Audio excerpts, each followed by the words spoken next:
नमस्कार। आप सभी विद्यार्थियों का हमारे YouTube चैनल पर स्वागत है। विद्यार्थियों, आज आप सबके लिए विद्युत धाराओं का ऊष्मीय प्रभाव जो 12वीं कक्षा के लिए है का वीडियो बना रहे हैं। विद्युत धाराओं के ऊष्मीय प्रभाव के संबंध में जूल का नियम तथा इसके व्यवहारिक अनुप्रयोग से संबंधित एक एक पदों को हमने विश्लेषण करके इस वीडियो में डाला है। साथ ही साथ जूल के जो नियम किताब में दिए हुए हैं उस नियम को सरल भाषा में 3 खंडों में बांटकर इस वीडियो में डाल रहे हैं और साथ ही आपको यह सूचित कर रहे हैं कि वस्तुनिष्ठ प्रश्न जो इस पॉइंट से संबद्ध है उस वस्तुनिष्ठ प्रश्नों की सूची भी इस वीडियो के लास्ट में होगा।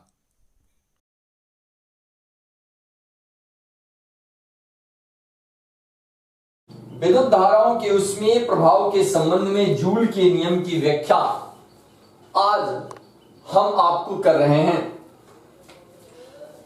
पहले विद्युत धाराओं का ऊष्मीय प्रभाव है क्या, इस संदर्भ में हम आपसे एक प्रश्न पूछने वाले हैं। जैसे घरों में जो वायरिंग है वो तांबे या एल्युमिनियम का है, तो तांबे और एल्युमिनियम की अपेक्षा लोहा सस्ती धातु है। उसके बाद भी लोहे का उपयोग न करके उसकी अपेक्षा महंगे धातु का उपयोग किया जाता है। इसका कारण क्या है? तो आप निश्चित रूप से जवाब देंगे कि लोहे की चालकता तांबा तथा एल्युमिनियम की अपेक्षा कम होने के कारण ऐसा किया जाता है। इसका मतलब यह हुआ कि कहीं ना कहीं चालकता, जो आपको स्मरण करा दे, इसके पहले वाले वीडियो में हमने चालकता कंडक्टिविटी को समझाया है, यानी चालकता अधिक और प्रतिरोधकता कम।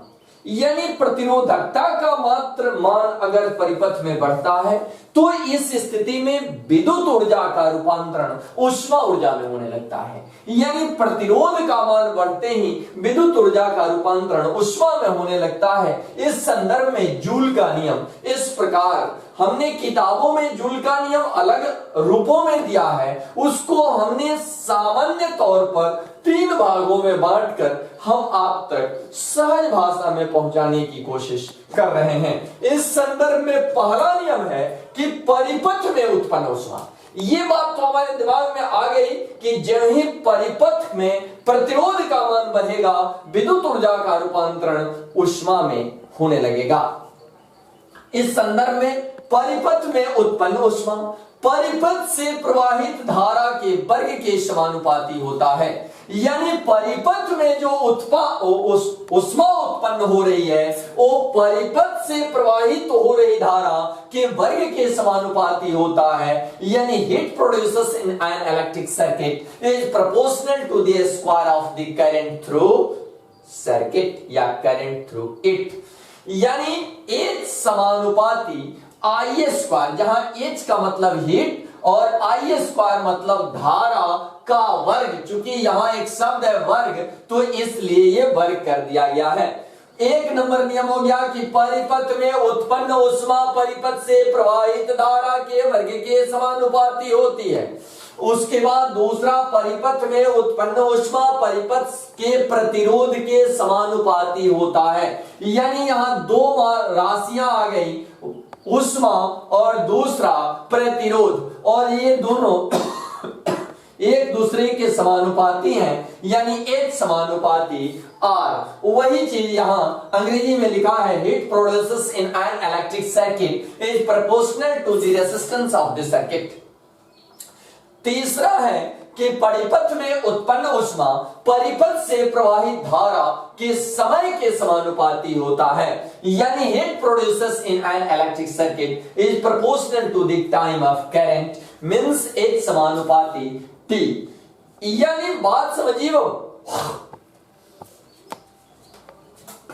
कुल मिलाकर मामला यह है कि ये 3 राशियां इंपॉर्टेंट है, धारा है, प्रतिरोध है और विभवांतर है। इसलिए हमने एक सर्किट बनाया है और आप सबको भली भांति हमने परिचित कराया है कि ये सेलों का संग्रह, ये सेलों का श्रेणी क्रम समूहन, जो मैट्रिक में ही पढ़ना है आपको, सेलों का समूहन यानी ये श्रेणी क्रम समूहन, इसको बैटरी बोलते हैं। और बैटरी से किसको जोड़ा गया है? रेसिस्टेंस को। और ए और बी दो विभव को दर्शा रहा है और उसके बीच का विभवांतर भी दर्शा रहा है। उसी चीज को हमने लिखा है, माना कि विभवांतर भी तथा प्रतिरोध आर एवं प्रवाहित धारा आई, टी समय में आवेश का प्रवाह Q बराबर आई टी। चूंकि आपने सूत्र जाना है बाबू, Q बराबर आई टी। आप हमसे जरूर पूछेंगे कि क्यों निकाल रहे हैं? इसलिए कि हमें विद्युतीय कार्य की आवश्यकता है। कार्य ऊर्जा प्रमेय कहता है कि कार्य और ऊर्जा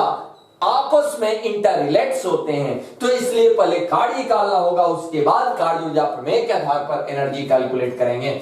यानी टी समय में आवेश का प्रवाह, चूंकि आवेश बराबर धारा गुणे समय होता है, तो Q बराबर आई टी हमने लिख दिया। विद्युतीय कार्य आवेश गुणे विभवांतर, विद्युतीय कार्य बराबर आवेश गुणे विभवांतर, यानी W बराबर Q गुणे V।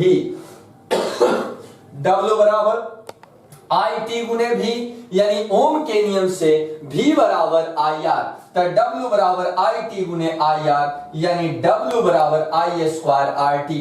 कार्य ऊर्जा प्रमेय से W बराबर H क्या है उस बात यानी H बराबर आई स्क्वायर आर टी। आइए बाबू पहले क्या निकालेंगे? आवेश निकालेंगे, Q बराबर आई टी। और इसकी आवश्यकता क्यों है? क्योंकि विद्युतीय कार्य के लिए सूत्र है आवेश गुणे विभवांतर, तो आवेश Q हो गया और विभवांतर भी दिया ही है, और Q के जगह आई टी गुणे भी लिख दिया। ओम के नियम से क्या कहता है? V बराबर आई आर, हम लोग साबित कर चुके हैं V बराबर आई आर। तो अब W बराबर I T into I R, यानी आई स्क्वायर आर टी। कार्य ऊर्जा प्रमेय से क्या कहता है कि W वर्ग ही यहाँ क्या है? हीट एनर्जी है, यानी H बराबर आई स्क्वायर आर टी। आइए बाबू इसकी पुष्टि करते हैं। H देखिए समानुपाती I, H देखिए समानुपाती R, H देखिए समानुपाती T। इसका मतलब कि इस तरह से जो नियम दिया हुआ है वो नियम यहाँ व्यंजक के रूप में प्रमाणित हो जाता है।